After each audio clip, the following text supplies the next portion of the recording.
despite the fact that we have one single common currency for 23 years, there is no single payment instrument in Europe that will unify us. So if I am in France and I want to pay, and my PSP is based on Belgium, I have to pay with a technology and a solution which is not European-based. And there are not so many of those solutions.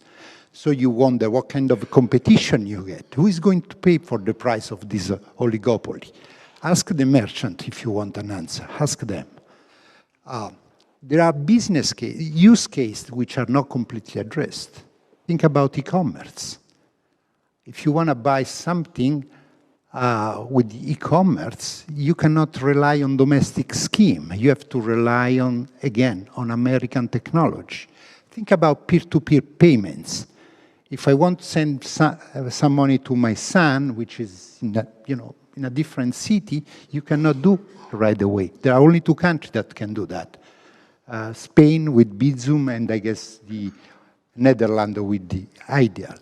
So to me, those are business cases that need to be addressed immediately. Since we have been, and there is a market failure, there is no question about that. We have this solution for 20 years. I mean, we have the single currency for 20 years.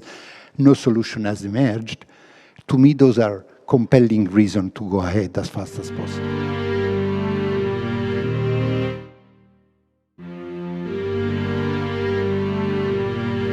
With regard to the project, I think it's very important to view cash and CBDC together. Because if it's supposed to be both, it's both central bank money. It's probably both going to be legal tender. It's probably both going to be legal tender.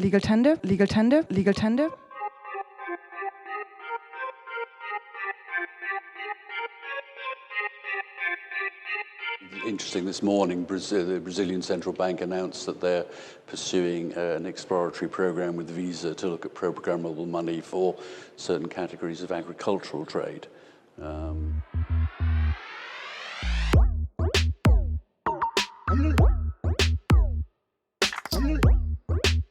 For banks, we are also exploring the possibilities for issuing a central bank digital currency. And for the moment, we don't see any imminent need for a large-scale retail CBDC to be introduced. But this doesn't prevent us from not making experiments and small pilots that put users on the front and where we are actually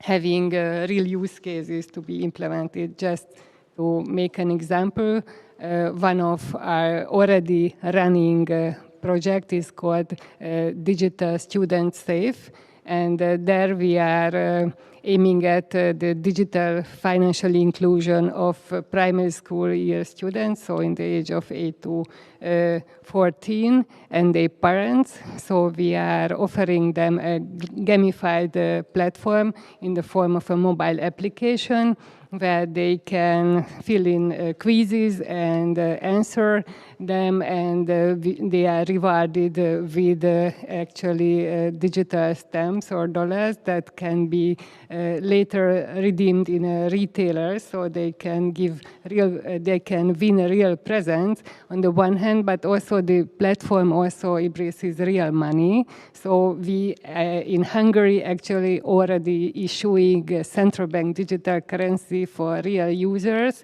in the form of e-money, and this platform teaches us how to deal with the customers, what the convenience need is, what the central bank security need is, how to fulfill all these requirements.